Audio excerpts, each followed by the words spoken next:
I am very honored to be with Zach Dunham, Director of Marketing at Bantam Tools. Welcome to the show, Zach. Thanks. Thanks for having me. Yeah, this is great. We're continuing our season about companies with products and um, talking to people with insight about um, getting a product. Somebody with an idea wants to make it something bigger. And I think Zach has a lot to say about that, both because Bantam Tools, is it Bantam Tools or Bantam Tool? Bantam Tools. Yep. Yeah. Bantam Tools has their own proprietary product, but also I see this company as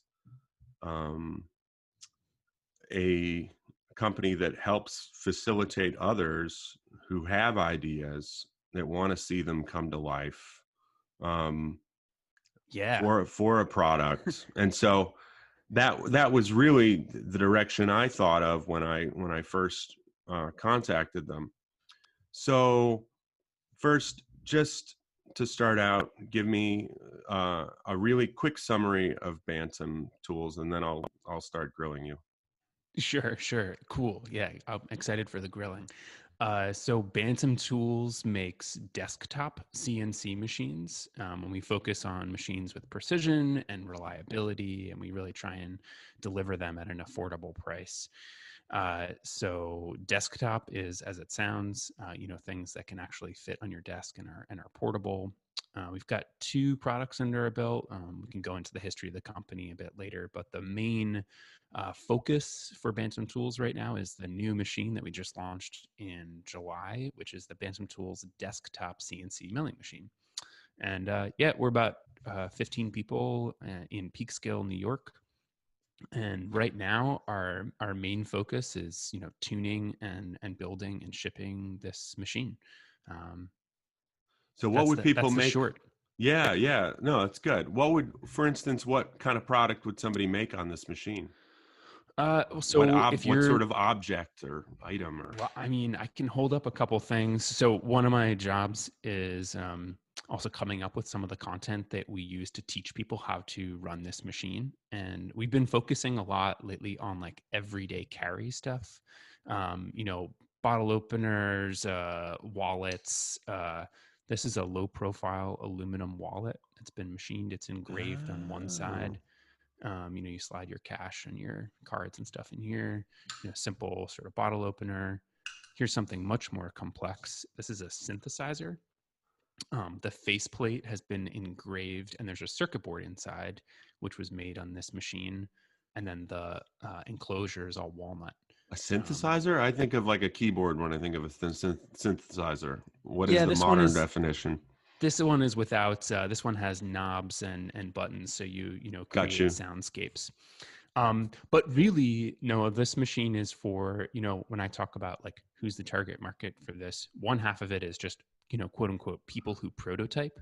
So your pitch about, launching products, it's really, it's material specific. So this machine is really billed as being optimized for aluminum, but you can, of course, machine engineering plastics and Right, hardwoods, and you plastic. can, yeah, so like things like Delrin and stuff. But then you can also machine circuit boards with it. So, where people have been, I think you've had them on your show, Xometry, right? There are a lot Mm-hmm. of these like online CNC companies where you can CAD something up, send them your design, and then days or weeks later, depending on how much money you want to pay, they're going to machine your design. So anything that can fit in a 7 by 9 by 3.5 inch build volume and be machined, on a 3-axis machine, it's really sky's the limit. It's just up to your imagination at that point and your skill set. So we can go into that too. Very interesting. Okay. Now I want the 2 minute the 2 minute bio of you. How did you get into Bantam Tools? why should we care what you have to say? What are you? No, no. I mean, you really you have an interesting story about coming uh, up with new ideas, etc. So sure. just give me the literally Sure, the the 2 minute 2 minute summary. story. Sure, sure. So I studied music in undergrad, and music was sort of also one part um, electronics and, let's say, recording arts.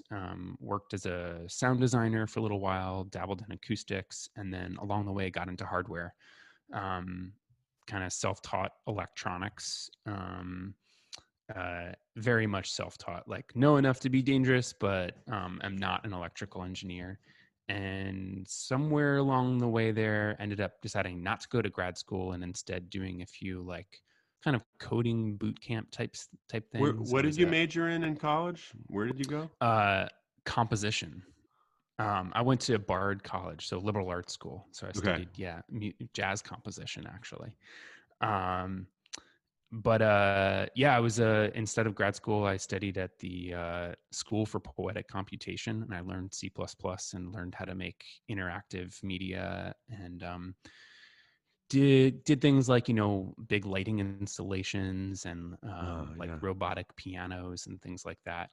But got super excited by like Arduino and all of these hardware platforms that were really taking off.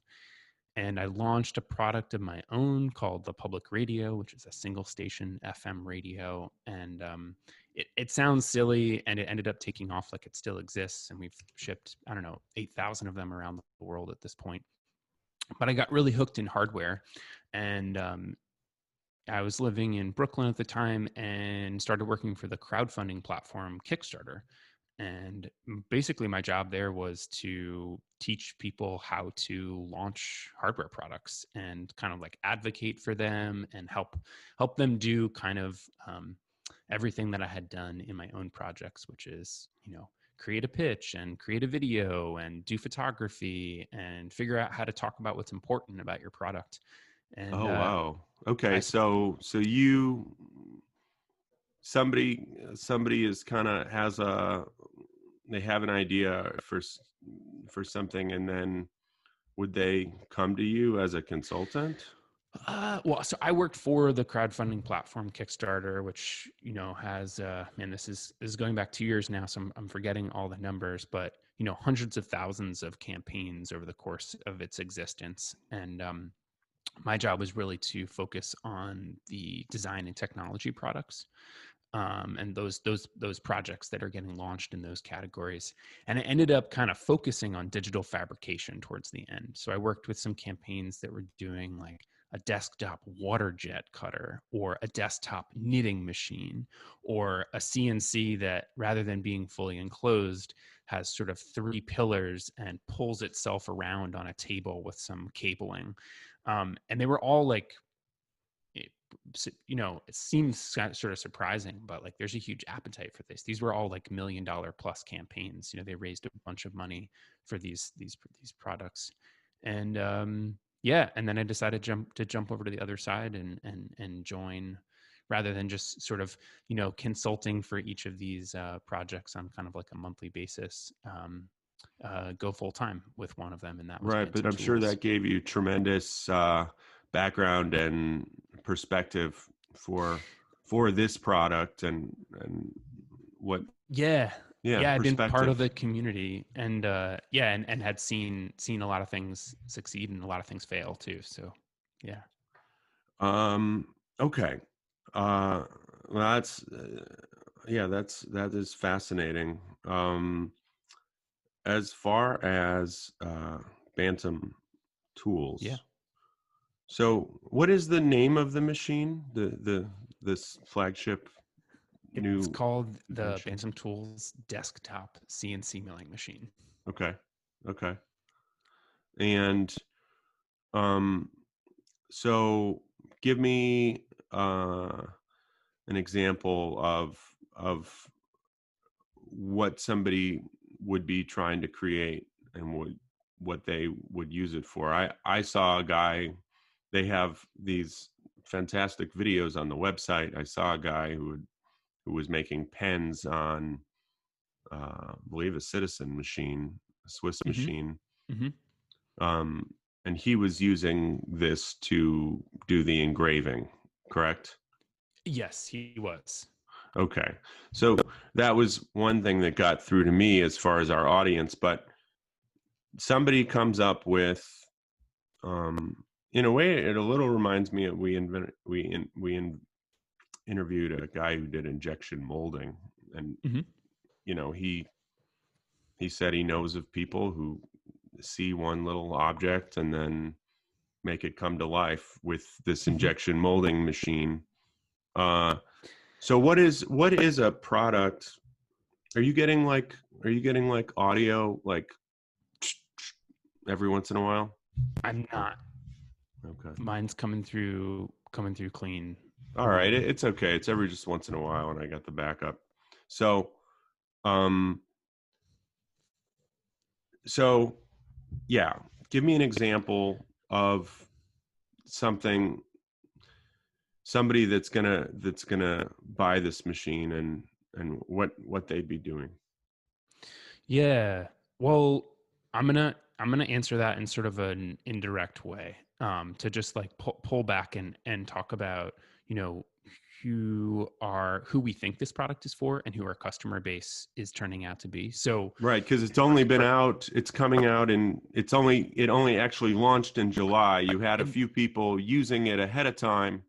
yep, and we're hoping to be shipping in the next couple weeks. And we've got a few hundred people that are waiting that have pre-ordered this machine at this point, Hmm. since July, and we've got people kind of on both ends of the spectrum. We've got folks who are saying, this looks awesome. I've only done 3D printing and I've never gotten into CNC before, but I really want to open up the capability to be able to machine things out of aluminum, and I can't do that, with any of the tools that I have in my shop. And then the other end of the spectrum, we've got folks who, let's just say, work for companies that send things into outer space, and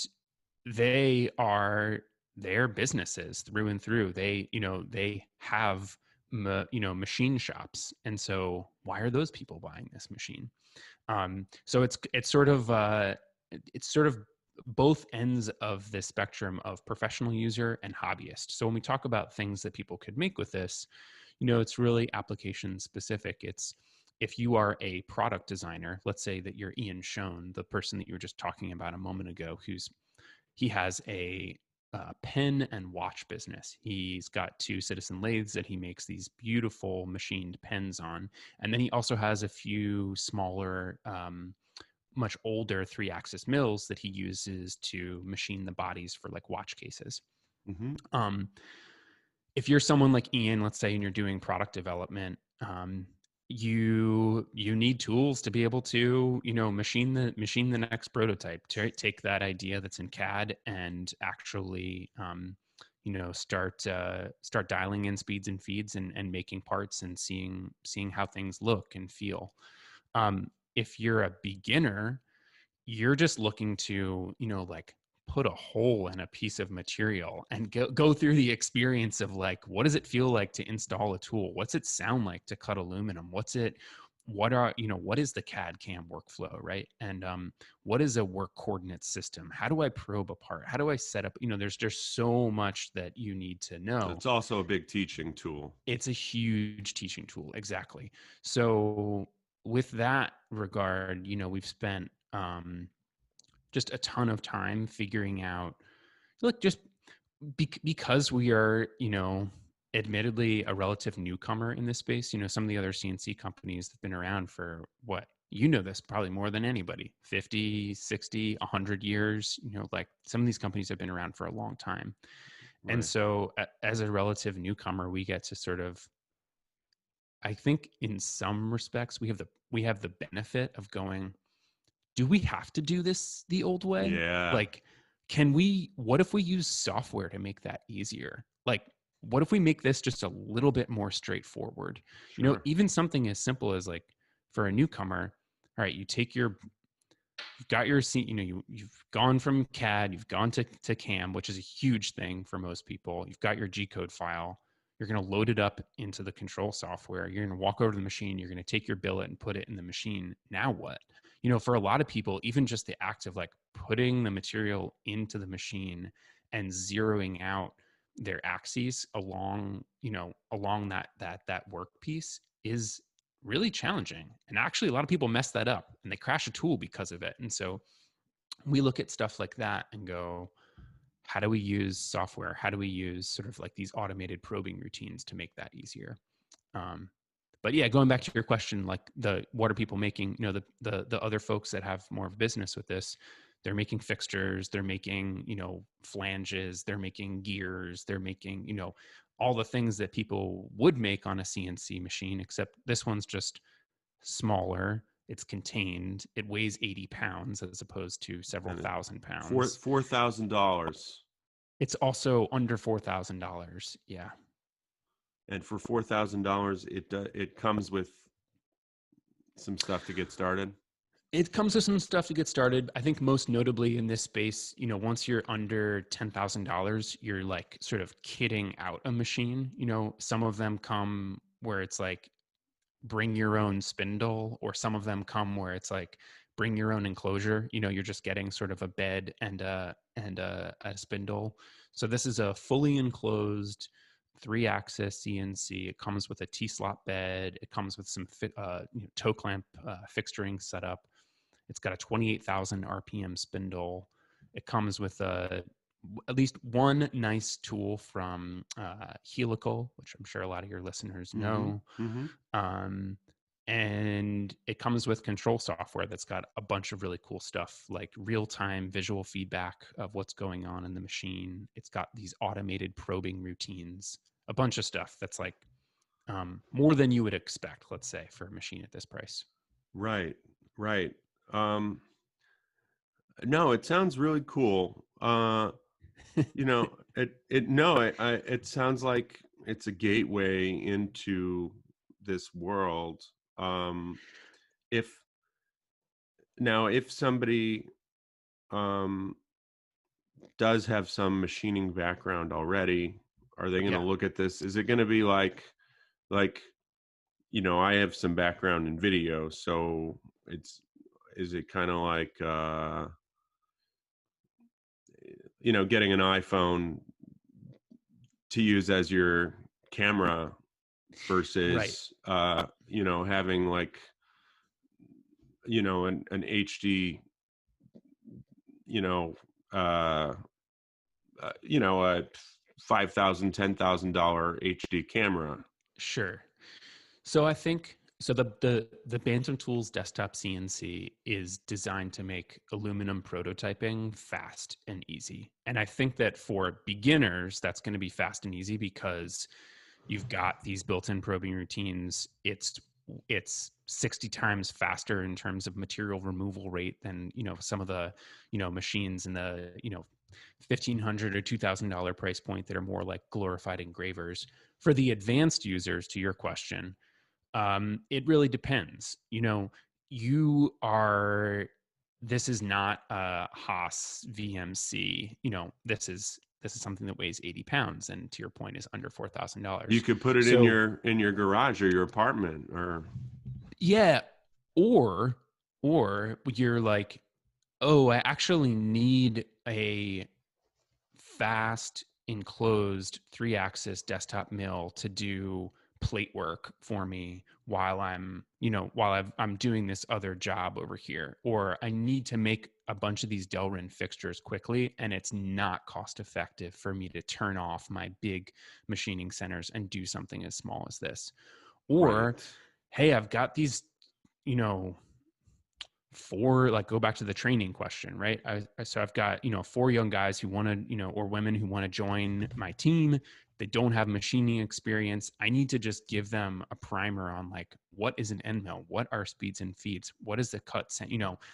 Not everything is going to be directly sort of one-to-one equivalent to those big machining centers, but this is a tool that like you can make real chips with, So we've had, and to be honest, like we've been a bit surprised by it. We've had a few of these early customers, reach out, ask a couple questions about the tool, and say like, I've been in metalworking for 40 years, and we have a very well outfitted job shop right now, but like we don't have anything like this, and I can think of a number of ways in which I would put it to use immediately. Um, and yeah, I mean, we've got interesting things going online too. Of what does it look like when you have 10 of these running as a small army? So, you personally, do you have much experience now actually using it? Because you seem like a pretty tech savvy. So Matt, you seem like beyond a master of none. But I mean, you seem, yeah, you seem like the type of person that would just be able to pick something up, just judging by your background. Thanks. So before Bantam, I was more familiar with other digital fab technologies, laser 3D cutting, printing. 3D printing, things like that. I would say really getting into CNC was kind of the beginning with Bantam Tools a little over 2 years ago. And for pretty much the entirety of my time with the company, we've really been developing this product. So I've been pretty involved in the development process, trying to represent that sort of newcomer to CNC mindset a little bit. What are the things that just kind of don't make sense?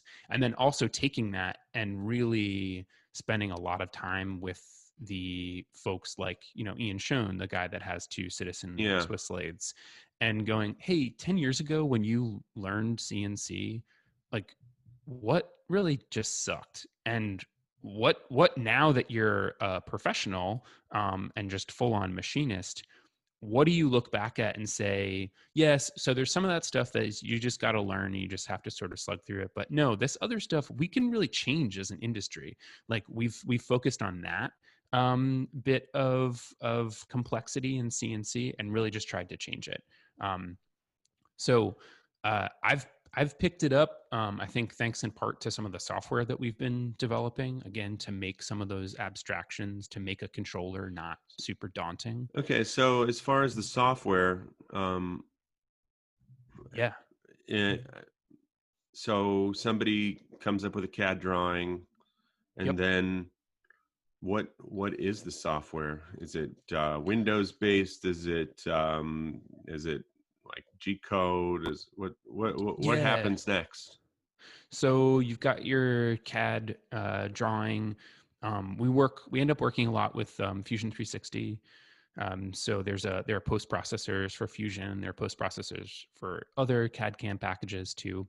So you do need to post process that, right? Which is usually just the click of a button. But in the cam setup, one thing that I can say that we're spending, well, actually, before we get into that, let me just talk about the Bantam Tools software, and then we can kind of circle back to cam. So you've got your G code file. Our software accepts G code files, all the NC files, all the sort of G code kind of extension equivalents that you would expect.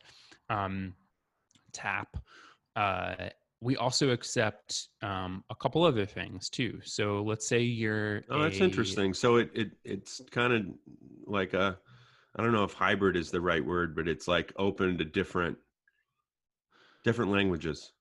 Different languages, yeah, and then different file types too. So the really cool one is so let's go back to this synthesizer, right? So think of this as like a guitar pedal, right? And there's this faceplate, and this is just a thin piece of, I think it's like 1/8 inch anodized aluminum. And there's this cool design, right? And then we've got some wording on there too, right? So I could CAD this, but it would be a pain. And if you're a designer, you're going to use something like Illustrator. So what you can do is you can take that Illustrator file, you can export it as an SVG, which means scalable vector graphic, right? It's a vector file. And then you can just import that into our software. And at that point, this is just a 2D image, right? And you would think, how do I go from this 2D image to controlling the machine? Well, there's a built-in tool library with speeds and feeds. that we pre-populate for the tools that we sell in our store. And you say, hey, Bantam Tools software, I want to engrave on these lines. I want to cut out this line, and then I want to do some inner cutouts for these holes. And it just recognizes that, right? You can Right. color encode the file. Amazing. So somebody uh, that was good at Adobe Illustrator, would probably never fathom using a CNC machine to create something, and now this is like the gateway for them. Yeah, yeah. Shortcut. Um, But would they have to exactly. know any other code along with that, or it just you do it and then it interprets it? And Yeah, I mean, I think the thing that you do learn, right, is it totally sounds it's like an iPhone or like an Apple computer, like a shortcut. so that's I'll say, like, all right, so before the more industrial listeners are hemming and hawing right now and getting grumpy at this, that is our built-in 2.5D auto cam engine, if you will, right? You can feed it this 2D file, and internally in the software it'll generate some tool paths, really basic tool paths, but it will do it.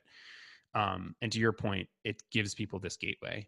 For the more power users, right, you're going to use a full-fledged cam package. You want to have your adaptive tool paths. You want to control your lead-ins, lead-outs, all of those types of things. And that's going to be a G-code file. The cool thing about the software is that you load a file, you select a tool diameter or several that you're going to use, your tool 1, 2, 3, and it will generate a preview for you.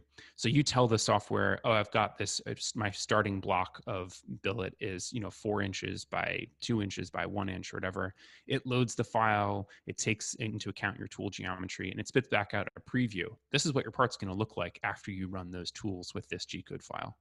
So again, just giving more visual feedback to users. And if you're an experienced user, you may not need it. But honestly, I think even the experienced folks, like, you can say, like, oh yeah, I messed up a job because I didn't think of this offset in this way, right? And again, so just like having that visual feedback is really important.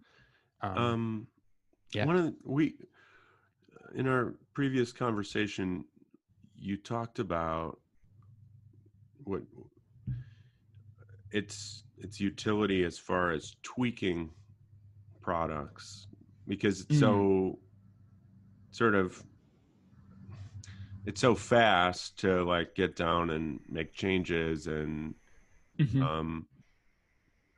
that you want to just tweak this here and there, and versus like you submit it to Xometry, to this third party, and you're going to get a product back, and it's like, here you go, this is what you gave us, maybe this is what you gave us if we did a good job, versus this, like, you see how it looks and then you change it. And it seems to me like that's one of the biggest values. Yes. Completely. Like, all right, so this is a simple part, but so this aluminum wallet, right? We've got an engraving on one side, we've got these slots, there's a little bit of detail, there's a chamfer on both sides, there's like some chamfering that's happening in this sort of notch for the strap to go through, right? And this is something that I'm not like a accomplished CAD designer by any means, right? This is like a simple design, and this was probably, with all the setups, because this is like, you're flipping this part 2 or 3 times, was, I don't know, under an hour of machining. But if I were trying to put this on my online store for all of my cool everyday carry aluminum stuff that I wanted to sell, if I were sending these to Xometry, like, the way that I would need to be efficient with my time would be to, like, just a quick timeout. I mean, sure. in case people haven't listened to the Xometry podcast, podcast we do.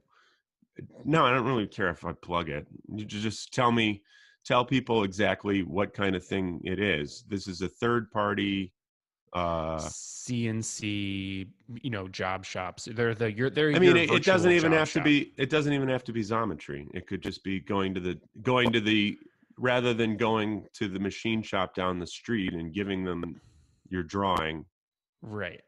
this is, Oh, I get to do it in my own, you know. exactly. And I think, well, there's a lot to be said about going to the machine shop down the street, right? If you're lucky to live down the street from a Ah, machine shop, that's one thing. And then if you're lucky enough to be, close enough with them to say, hey, I just want to can you just send me one, can you make one of these for me?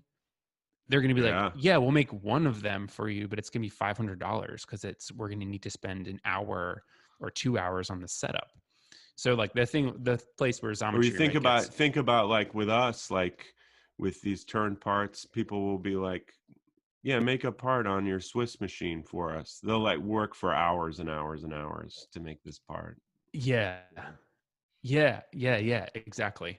So the setup time is still, um, it's still your time. But the thing is that most people in a product development, getting back to the theme of this episode, right, developing products, like what's the most important thing that you can be doing? It's like prototyping. And prototyping isn't just this one state that you exist in the beginning of developing a product. It's a forever process, right? Like people have R&D companies because you should forever be in R&D, right? Like always improving and always like doing the next thing.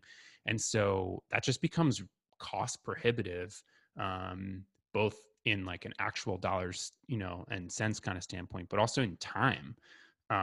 If you're sending things out, like the way that I know that people have done this with like a Xometry offering is like every single day they send Xometry a file so that you get to the like, whatever that, 2-week window is while you're waiting for your part to come back. And then every day you're getting your next prototype kind of, right? And I think that would be expensive too. It's expensive, right? But like, how do you keep, otherwise you like make one, you wait for 2 weeks, then you make another one, then you wait. And this isn't to say like, hey, buy this machine, if you're using Xometry.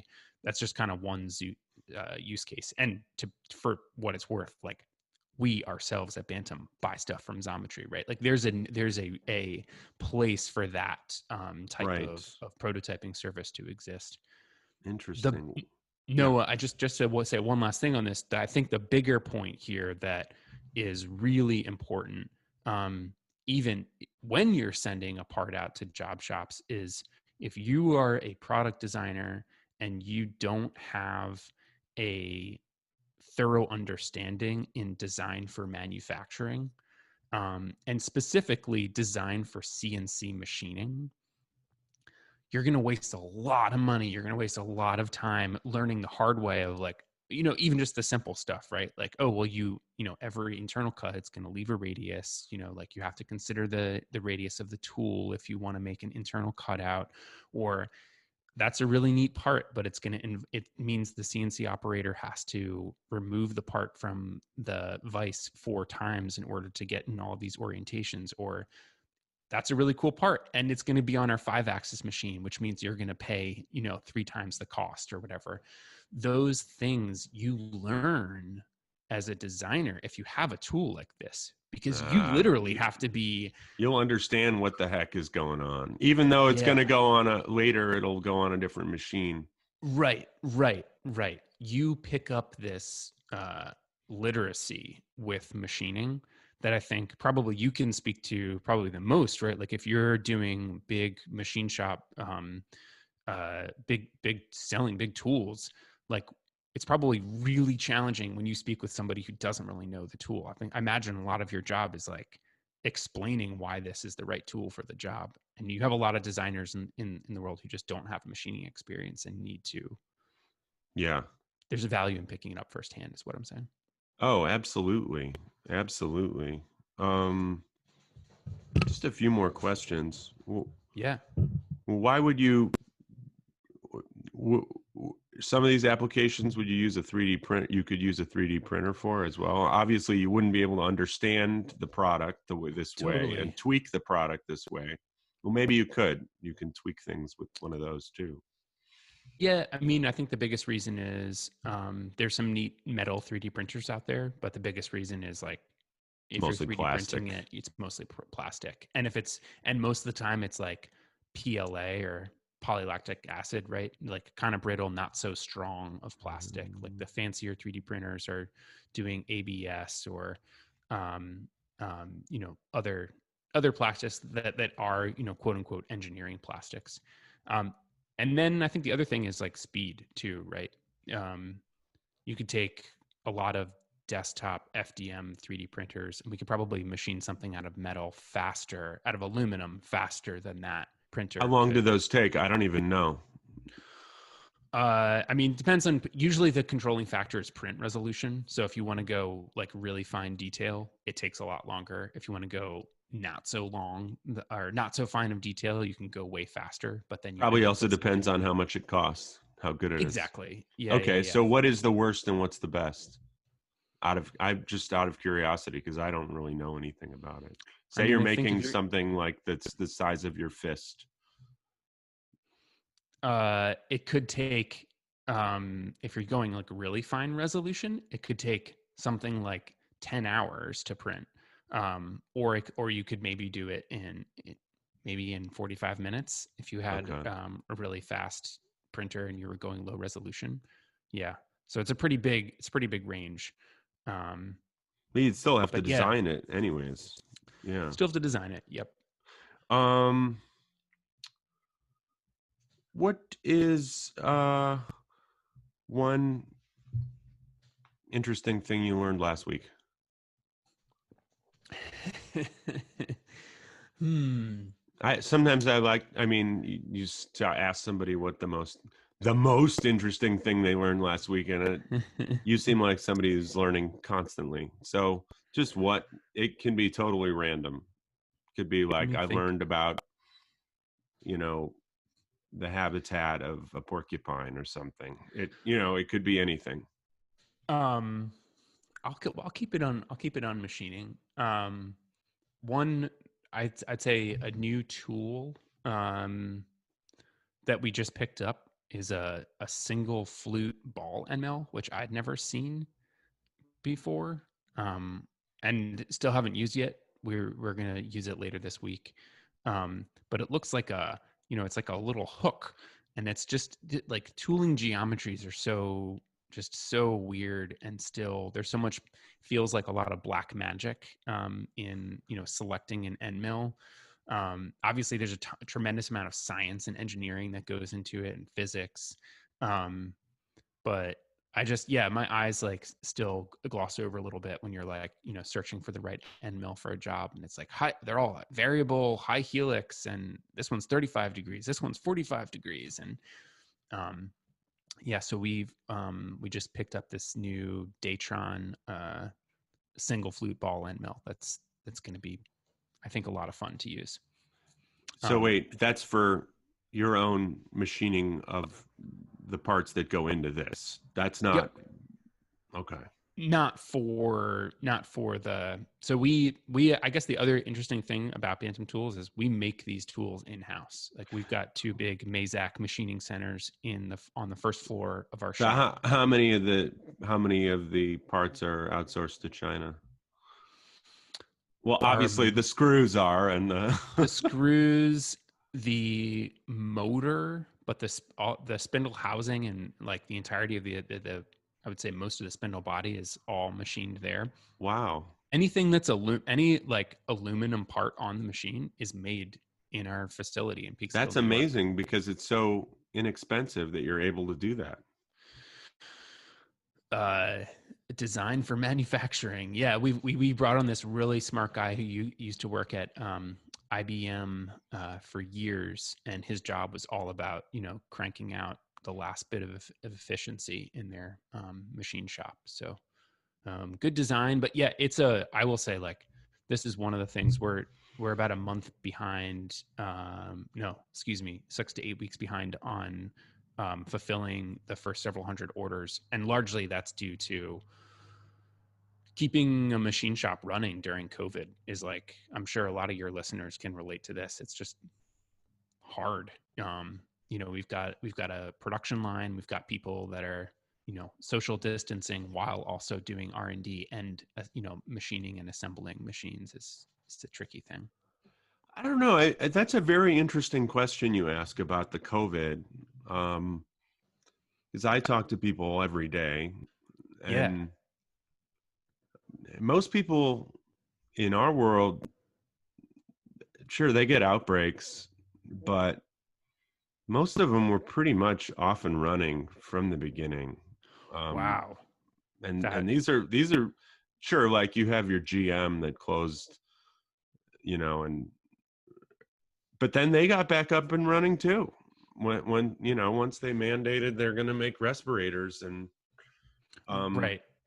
I, so yeah, I Yeah. mean these are companies that have 50 employees, 100 employees, companies that are making medical stuff, but even then the automotive companies, because everybody's survival depends on them. So Yeah. Yeah. there Yeah. there are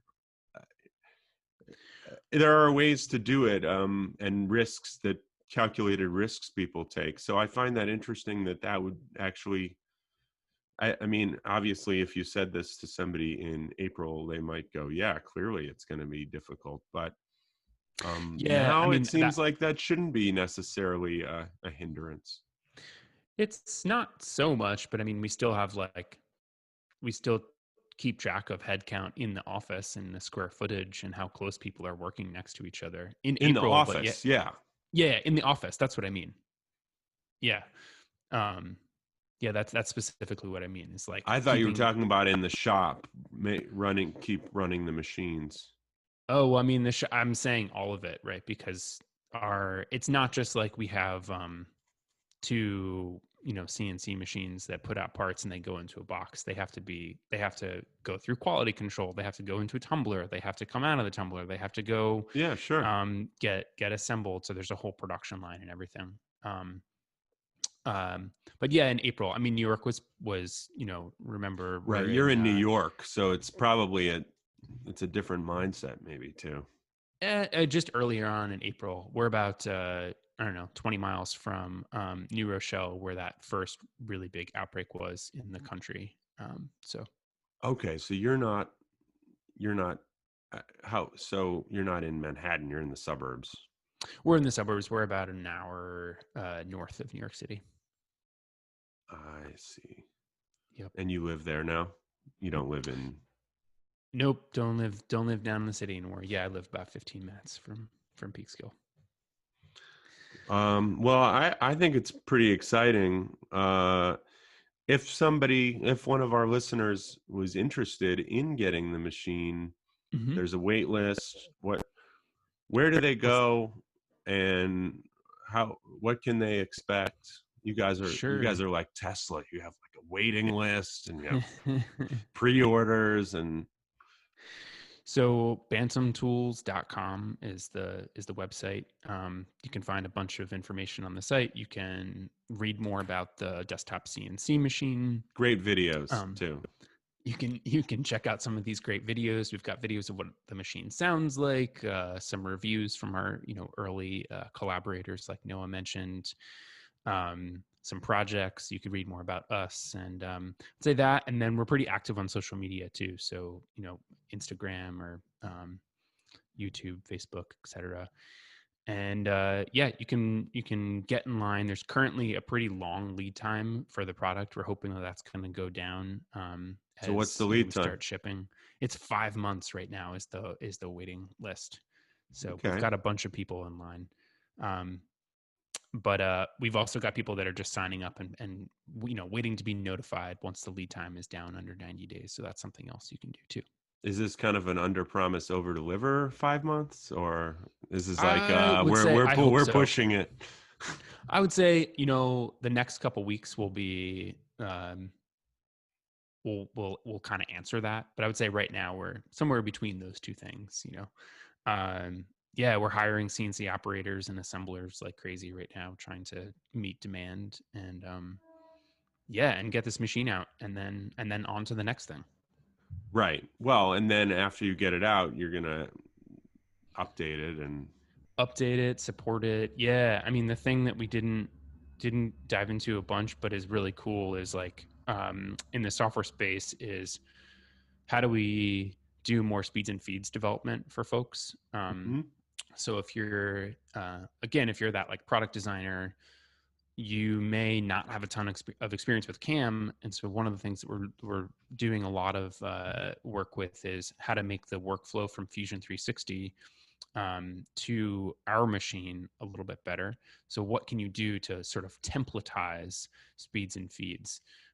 We've been working on this pretty cool model of you basically take your model, you drag it into a CAM template, and then you hit generate, and it generates a bunch of tool paths.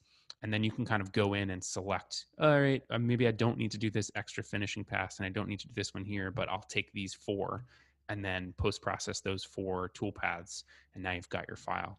Again, just like what are these little things that we can do to kind of short circuit? Mm. Do you lose the precision because it's so there's because it's I don't know. Maybe I'm not totally getting it, but I could see some listeners going, "Well, it's all dumbed down." It's all dumbed down. Yeah. Like you're not Uh, don't have as much control right. of. So is the accuracy not as good if you're using more expensive a Tormac or a Haas or a Mazak? Is the precision not as good, or is it just So, you have to so tinker with it more? I don't know. it's probably a mix of both of those. So like if you're spending, I think it's I don't want to say the answer is you get what you pay for. Because we've really over-engineered this machine in a pretty significant way for the price point. Mm-hmm. Um, but yeah, if you're spending $10,000 or $20,000, on a Haas or a Mazak, yeah, those tools are going to be more precise, right? They're gonna hold the line better than this machine will. Because they're more rigid. This is 80 pounds. They're more rigid. Yep, that's one of the things. It's a lead screw. It's not a ball screw on this machine. That has its own inherent tolerances and accuracies. But for the parts that you're going to make on this machine, it's going to be, let's say, in the realm of as precise and accurate as like a Bridgeport that's been converted to a CNC. Okay. Um, and again, at Because 80 you're doing pounds, aluminum, so it's an you're easier doing aluminum. material. Yep. Yep. Um, yeah, I would say check it out. Check out some of the videos if you're listening to this and going, oh, they're making it too easy. And yeah, I mean, and then the other thing that we didn't even talk about is right. Yeah, so materials, aluminum, plastics, wood. Some people are going to use this for doing like really intricate woodworking stuff too. Oh, interesting. Yeah. Woodworking. I could see that. What uh, can you do harder materials, or is that pretty much going to be? You can do steels. We're making the decision to basically say steel is not an officially supported material because uh, it involves another set of knowledge that yeah, like you can do it, but basically the answer is if you want to machine steel all day every day, this is probably not the right machine for that. There's no coolant on this machine, so we're basically There's no pushing the limit. coolant. Yeah, we're pushing the limit of what you can do dry machining in aluminum. That makes okay. Yeah, so that makes steel a little bit harder. I can say that Will the we've next got generation have coolant?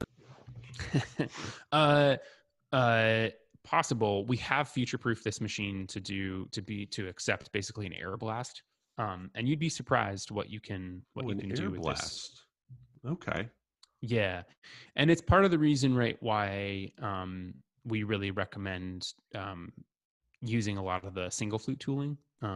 You can run the spindle really fast. You get a lot of good chip evacuation. And so the speeds and feeds for this machine end up being a bit different, right? Where a lot of the time you're running at 28,000 RPM and you're running like, you know, 120 to 100 and, 80 inches a minute. So way faster than you would on a more industrial CNC where the, spindle is going to max out at 5,000 RPM or something. Wow. Is there anything else you'd like to say to the people of the world? I feel like I've learned a great deal. I think Cool. it's cool. N- no. Seems like it could have a use for a lot of people. Yeah, I'd say I'm curious to hear what your folks in the job shop space how they could put it to use Mm-hmm. as that sort of smaller Swiss Army knife, and then yeah, for the folks that are hearing this season in the product development space, yeah, sort of Do sky's you the limit. think are in your waiting list? Do you think it's mostly just one man bands, or is it No, I'd say about half of the people are coming from a more quote unquote company or business setting. okay? Okay, Yeah, awesome. Thank you so much, Zach. yeah, Noah, thanks for having me. Learned a lot, and I hope to uh, remain in touch going forward. I think you and your company seem like important people to know. So, well, hopefully you remain a big player, Yeah, become a that would big be player. that would be great. Yeah, and in lieu of things like IMTS and all of our shows no longer happening in this COVID world, yay for podcasts. So thanks again for having us Sure. on.